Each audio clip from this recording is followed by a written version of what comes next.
If you want to go to Universal Studios alone, you should definitely hear it from me because I'm always there alone.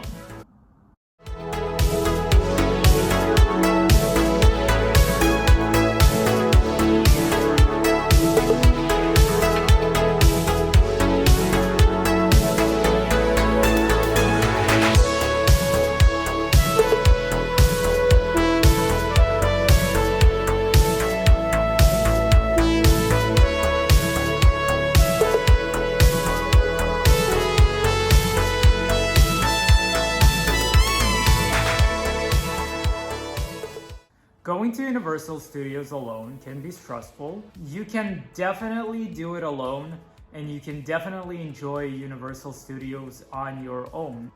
Here are some tips and tricks how to go to Universal alone and get the most out of it. Number 1. You can do whatever you want. Any ride you want, at any time you want. If you want to go eat, you go eat. And if you want to get on a crazy ride, you can just go on a crazy ride. It's all up to you, your decision, completely up to you. Number 2, express, single rider, or normal lines. So this is something that you need to know. Not all rides offer a single rider, but most of them do. Try to avoid the Velocicoaster single rider only because usually it's much longer than the actual normal line. Because people come there in parties of 2 and you will just have to wait for way too long. Just go in the normal line. The single rider line is open depending on capacity, so it may be open and may not be. Hagrid's motorbike is often not open for single riders.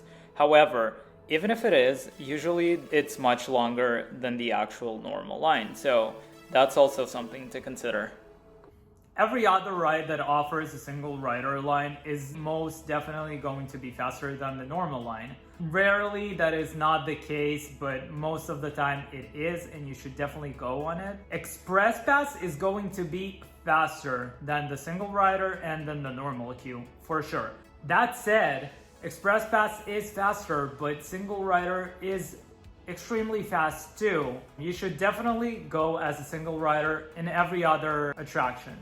Revenge of the Mummy is a breeze and takes you on the ride within a couple of minutes.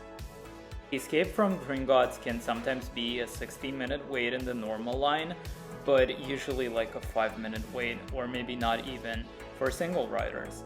Riptide Rocket depends on the day, but it can either be 5-minute wait or 80-minute wait, but for single riders it's super fast.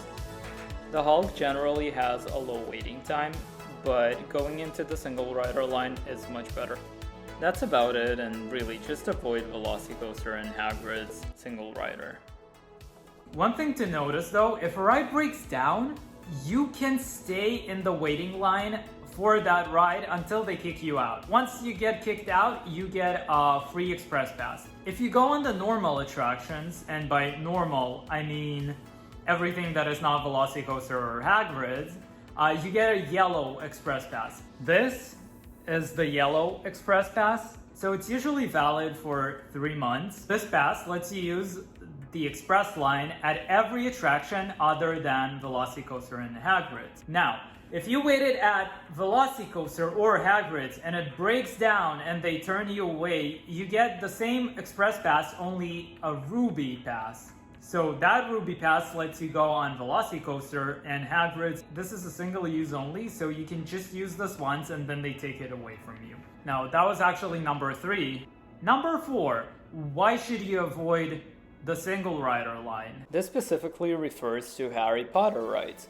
They all have storylines, which means that in the normal line you will see the setting and everything around it, which you will miss if you go on the single rider. So that's up to you if you want to do it, or maybe for your first time do the normal line. Number 5, will one day be enough for both Universal Studios and Islands of Adventure?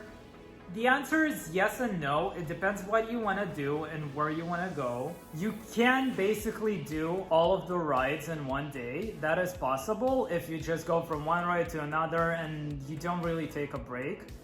It is nice and much more chill to just get 2 days and do both of the parks, but yes, it is possible to do it in 1 day using the single rider lines. You should be okay. If you're here though already flying from somewhere else just for a day, I would probably suggest taking 2. If you want to ride Hogwarts Express, you need the park hopper ticket. If you don't care about the train, then you really don't need to get it. You can just do 1 park each day. If that's better for you, no problem there. Number 7, get yourself a refillable cup. They sell one of those Coca-Cola cups. You just get it and then you get all the refills you want, including icy. That being said, water is always free. You can always come there and tap on water, it's gonna come out. They have those machines that basically serve you whatever kind of drink you want. Number 8, if you're trying to decide when to go, best off-season months are second part of January, February, September, and early November. It's still going to have people there. You cannot avoid the crowds. It doesn't really matter. You should just go whenever you can, whenever you want. Number 9. Go explore the kids area. Explore places you wouldn't normally go to. Go buy yourself something. Go look at merchandise. Go just sit around, be lazy, do nothing. Just walk around aimlessly.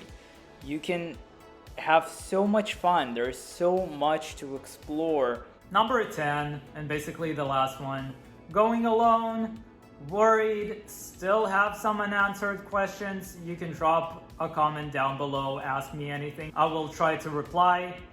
That will be it for today's video. Hope you enjoyed it and stay tuned for more.